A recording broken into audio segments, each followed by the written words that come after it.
This is a pretty special Facebook Live that I want to share with you, and I'll tell you why in just a moment. I will be covering three deadly diseases that can really ruin a leader, but I'm also going to be sharing with you the antidote. And the reason why I say that this is a pretty meaningful Facebook Live for me is because at the time of my recording this, of course, you might be watching this sometime later, but exactly a week ago today, my brother-in-law was stung by three bees. He's highly allergic, and he's been in a coma for a week. And it's been a really, really tough time for the entire family, his friends, and really our entire community.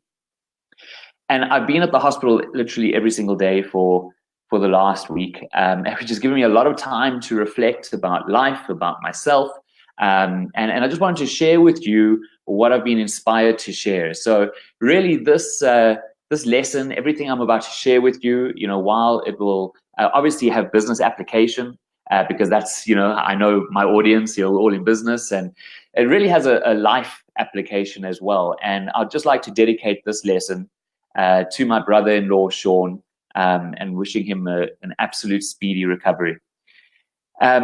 One thing that I've just been absolutely mind blown about is just the support from our community, from obviously not just the family, but Sean's friends and the entire community, because Sean was very involved in the community. He gave up a lot of his time volunteering in anything from security services to putting on events to bring the community together.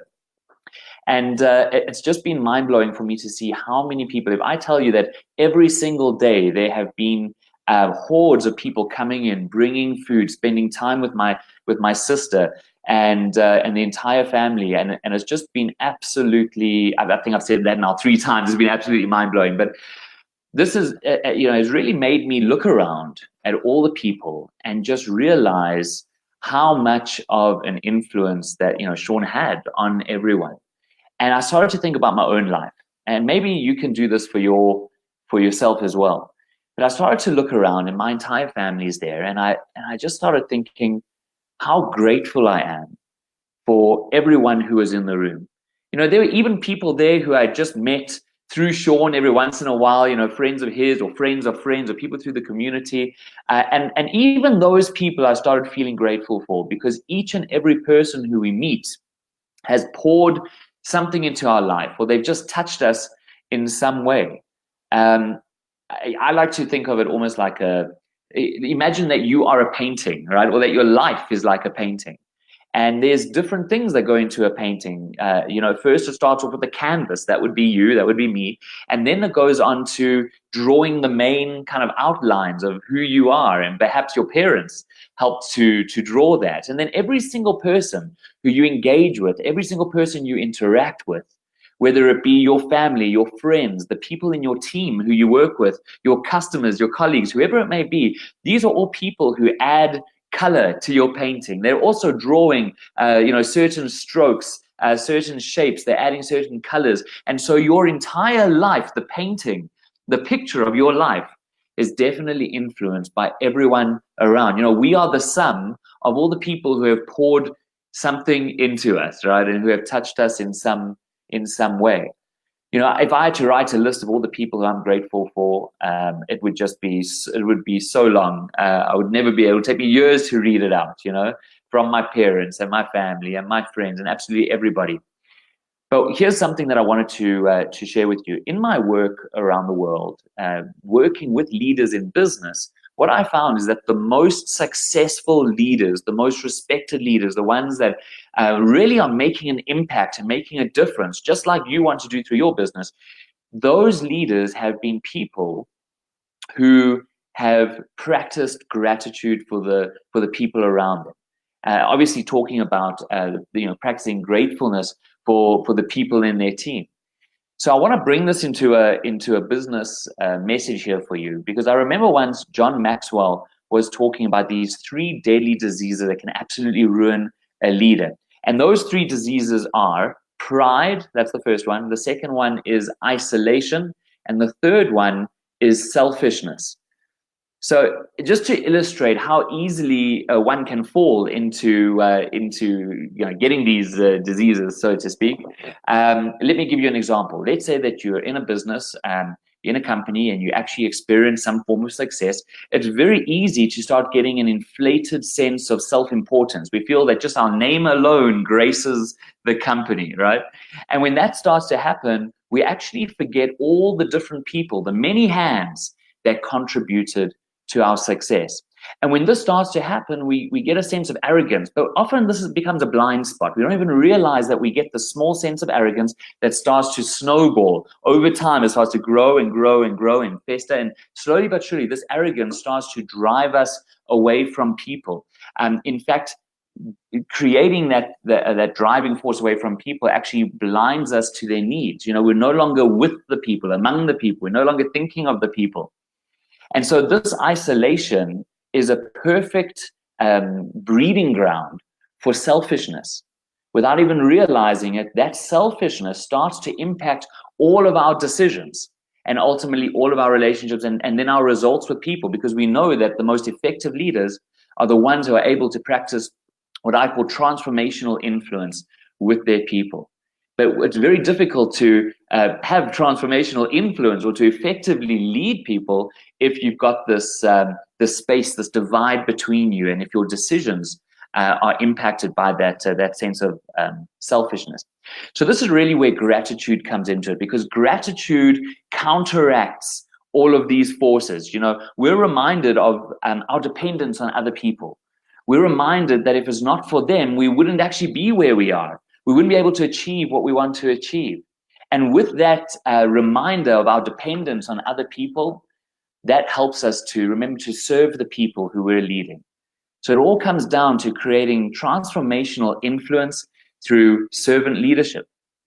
I'm sure you've heard of Forbes magazine, and the entrepreneur who started that, Malcolm Forbes, he said this. I actually wrote this down. He said, "People who matter are aware that everyone else does too." And I really love that quote. And it's amazing. I just look at, for example, Sean and what's happening with him and the amazing support from the community. Everything that Sean did with the community, put the community first, or put his friends first. He just poured so much of himself because he knew that each and every person mattered. And now that that he needs and the family needs all the support possible, everyone has come to give all of that support, and that matters a lot. I mean, I can't emphasize how much support and love the entire family has felt, and that Sean is receiving from everyone. So here's three things to kind of bring it into a practical sense. As a leader, there are different ways that you can actually show your gratitude to your followers. Some ways are more meaningful than others. So let's go through maybe three different ways, and then I'll say goodbye. So the first way is obviously through connecting with people. We're obviously all trying to be out there in business. We're trying to communicate with everyone. But the thing is that there's a difference between communicating something and actually connecting with people. Are you actually sitting down and finding out stories from the people you're leading, from your team? Do you know what their hopes are, what their dreams are, what their fears are? Are you putting in that face time to really connect heart to heart? That's the first thing, because when you take the time, effort, and energy to actually connect with people on that deeper level, you're showing your gratitude, because you're basically saying, you matter. I want to get to know you. I want us to form that connection. So connecting is the first one. The second thing that you can do, which may seem like the most obvious one, is to praise people. Now, here's the thing when it comes to praise. You've heard that if you're going to criticize someone, that you should do a lot of research before actually criticizing them, so that you know exactly what it is that you're criticizing, right? Because it would be bad if you're wrong. Well, what a lot of people don't realize is that when it comes to praise, you should be putting in just as much effort when it comes to praising people. Because if you just give a very general praise to someone, then that could almost come across sometimes as being insincere, even though you don't realize it. I'll give you an example. I obviously speak around the world, and usually I'll follow somebody like the CEO of the company who will speak before me, or sometimes they speak after me. Whatever the case is, I had this one instance where the CEO spoke on stage. He came off And I was emceeing the event. So actually I was in the front row, jumping on and off the stage. And when he came to sit down, there was another speaker who went up, and I said to him, I really loved your energy. And for me, that was a really sincere praise, was a really sincere compliment. And he replied to me and said, oh, thanks. Well, it's nothing like your energy when you're on stage. That's like another level.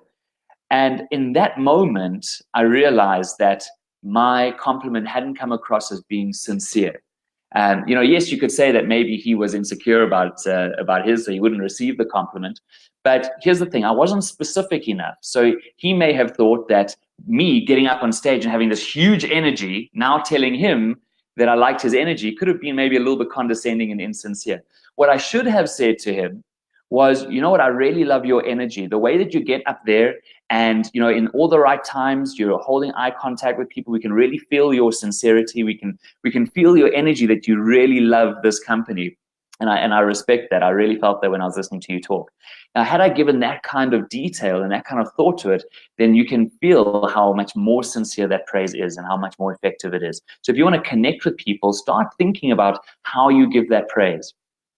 And the last thing I want to share with you is, as a leader, is just to create opportunities for people. Nothing shows gratitude most to someone if you're creating opportunities and then pouring belief into them and helping them and using your strengths to be able to help them so that they can take those opportunities and make the most of them.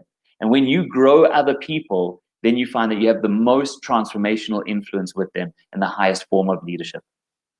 So I hope that this made sense to you. And I just want to say, as a final parting note, and in honor of Sean and everything that he's fighting through right now, one of the biggest things for me is to realize that, or to re-realize that sometimes we just need a reminder that every single day is absolutely precious. Sean did not know that he was going to be helping someone and he would lift up a drain and there would be bees in there. Who would have thought waking up that morning that would have happened and that we'd be where we are here today. So live your life. Don't live your life small. Life is too precious. It's too tender. Act big. Help lots of people. Connect with lots of people, and be grateful for everything that you have while you're striving for everything that you want. I've been reminded of this recently, and I hope that this message will mean something to you as well and come to you at the right time whenever you may be watching it. So thanks for watching. Please let me know in the comments what you're grateful for. And if you want to connect even more, you can reach more of my videos and connect with myself and my team at influenceinstitute.com. I'll see you for more leadership thoughts and to share a little bit about what's happening in my life as well. Thanks for listening, because this has really been a meaningful one for me. So we'll catch up soon. Thanks, and ciao for now.